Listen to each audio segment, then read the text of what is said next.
Hey everyone, Jay here, and yet another Python lab exercise. Today's video we'll talk about break, pass, continue, and something rather unique in Python is a trailing else at the end of a loop. Uh, First, let's talk about what we're going to loop through, and then we'll talk about what each of these things does. All right, so I have a list here of a bunch of numbers from 0 to 99, and I'm going to loop through using a for loop through this list, and I'm going to perform some actions based on that number.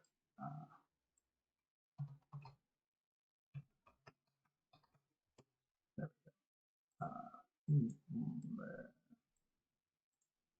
And those actions are going to be either break, pass, or continue, and then I have the trailing else at the end. So let's talk about what each of these things does, and then we'll run it, and then we'll reorder these things. You'll notice I'm not using an else if, I'm using if for each one.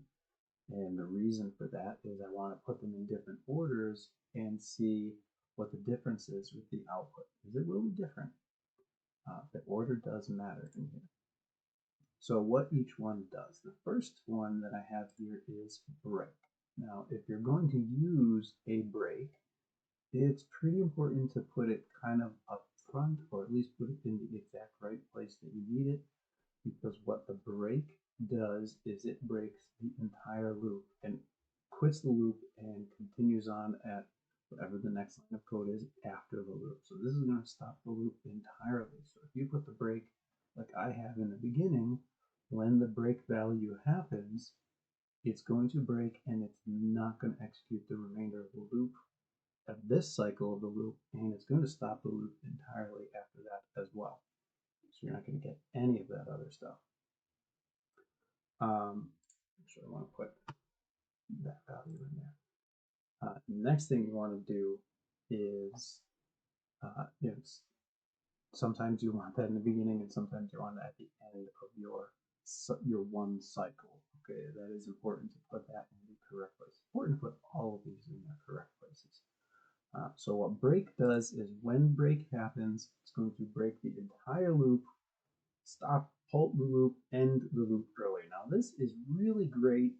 I believe I used it in a previous lab when I was going through numbers and comparing them, and when I found the value I was looking for, then I could break that loop, because if I found what I'm looking for, there's no need to continue looking at more things. Okay, so break is super useful to exit. Once you found your true condition or your exit condition, whatever it is, you can stop the loop because you know there's no need to continue processing. You found the thing that you were looking for. So break is super useful. Next I have pass. Now pass is fairly unique to Python as well. I don't know that I've used it in any other languages. I'm not sure that it exists in any other.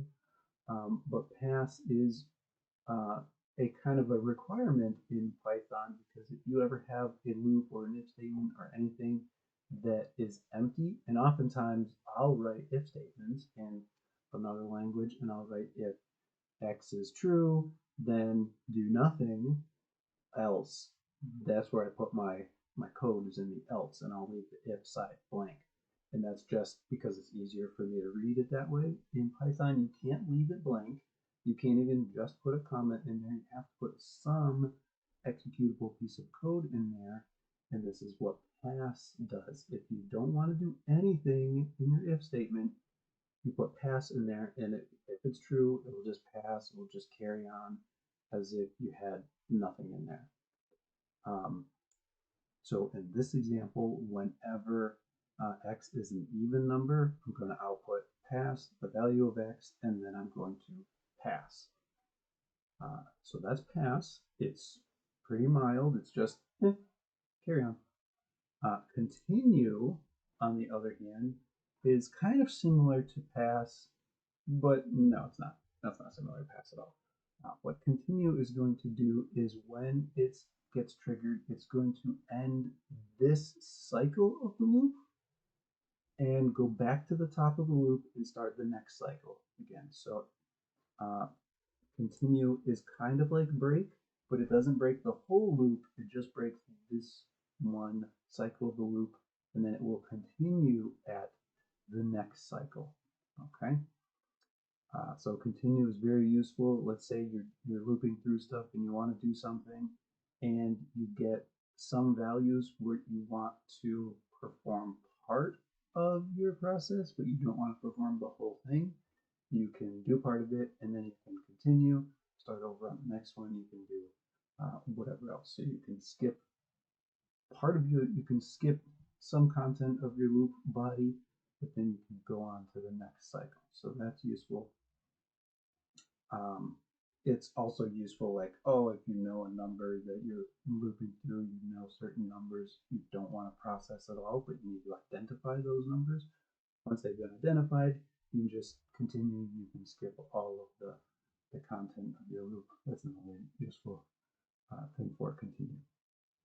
Last, I have a trailing else on my for loop. Now what this does actually does two different things. It depends on whether it's a for loop or a while loop, and I'm just going to read it to you. Okay, if it's used in a for loop, the else statement will execute at the end when the loop has exhausted or it completely iterated through the entire list. So on a for loop, after the loop has gone through every element in the list, it will do this last thing at the end.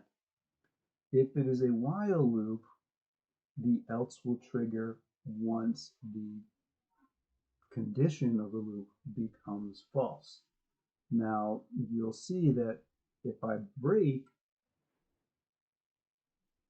that condition never becomes false. If it's a while loop and I break early, that condition never becomes false and the else will never trigger.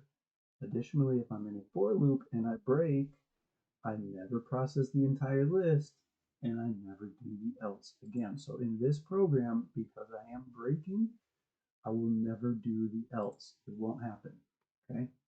Now, if I run this and I have a different list and it doesn't hit this number exactly and I don't break, then I will hit the else once I've exhausted the entire list. So this is useful even if you have a break in here, because the break doesn't happen all the time, not in every program anyway, and so you still might have an else. Other languages do not have such a thing, so if you want to specifically do something when something becomes false, or you get a while loop, or you want to do it specifically at the last item of the list, you have to create that logic in order to do so yourself. This is a Python unique thing to put an else at the end of the loop. So let's talk about what we have here, and we'll run it. We'll look at the output, and then we will rearrange these things and look at the output again. Okay, so I have, if the number is equal to 75, break, and 75 is right here, so it does exist in my list, and it's about 2/3 of the way through the list. So I'm going to process about 2/3 of the list and break every time and exit out early, and this else clause will never happen. That's the break part. The next part is if x mod 2 equals 0, so if it's an even number divisible by 2 with no remainder, then I'm going to print that I'm using the pass, print the value of x, and then I'm actually going to pass. So what happens here is every time I get an even number, I'm going to print, and then I'm just going to carry on as it's a normal program, which it is, and I'm just going to pass. So pass doesn't really do anything here, okay, but you could use it in other places to do something. Of all of these things, it's probably the least powerful, I guess, but it's probably going to be used pretty often in Python because of that time when you have a blank clause on either an if or an else. You want to write it so that it's readable. It's kind of like your coded comment. Sometimes we code extra stuff because we want to see that stuff in the future and remind us what the heck we're doing in this piece of code. So that's the pass. And the last one divisible by 3, I'm going to write continue at the value of x, and then I'm going to continue. So because I have continue last here, anytime a number is both an even number and divisible by 3, like 6, and 6 happens to be the first number here, it's not going to break. It is going to pass, but pass just carries on, and then it will also continue, right? And then, of course, my else is not going to happen yet. But if I reorder these, if I were to continue on 6 before I passed, continue starts that cycle of the loop over again immediately. And so if I were to put continue before I put pass, then on the 6 value or any others where it's both even and divisible by 3, like 18, the pass would not occur. So let's put this back and run my code. Okay, and we'll have a look at the output. So value 6, the first value in my list, I passed and I also continued. And then another one on 18, I passed and I also continued. And on 84, I passed and I also continued. So every time I continue, not every time I continue, because the 45, and it's not even, okay? So you can see that continues will happen when it's divisible by 3. Some of those divisible by 3s are also divisible, also even numbers. And when the pass comes before the continue, I'll do both. So let's scroll back and put the continue in front of the pass and run again. And have a look now. When I continue at 6, I have no pass. When I continue at 18 and 84, I have no pass because continue is going to immediately start the next cycle of the loop and not do any more loop code. Okay, so that's that. Now let's rearrange this again and put break at the end. Oops. Cut that out, put break at the end. Now 75, that's divisible by 3. So if I run this again, and I get a lot of output this time, I actually get the else clause at the very end, okay, because I went through the entire list. I got 75 over here. All right, that's divisible by 3, so I continued. I didn't do a pass for 75 because, because I continued, but also because that's not an even number. Okay, so if I were to reorganize this one more time, put pass first, continue second, and break last, I will get, for each iteration here, I will get the maximum output now.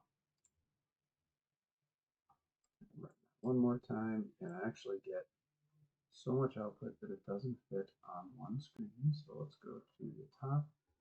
Value of 6, I get the pass and continue. Value of 18, I get the pass and continue. So this is the maximum lines of output I can get for this particular code by organizing it in this way. If I put the break first, then the continue, and then the pass, that will give me the least output for this configuration, right? Because when I get the break, I'll break and I won't execute anymore. I won't do the else. And then if I do the continue, I'll skip a handful of the passes as well. Okay, so the order of these things very much matters because code is executed line by line. Okay, if you have a pass here, computer doesn't know that there's a continue coming up in the future. It's not going to skip the pass and do the continue. It's going to do one line at a time. So the order is very important. And you might think the computer is smart enough to say, hey, I went through this list a dozen times already. I know there's a continue coming up. It is not. It is the computer will do exactly what you tell it to do, no more, no less. If you tell it to make a mistake, it will make a mistake. And so the order of this and everything else that you ever code is very important. Well, that's it. That is pass, continue, break, and the trailing else at the end of the loop. So that's going to do it for this video. Again, thanks for watching, and I will see you next time.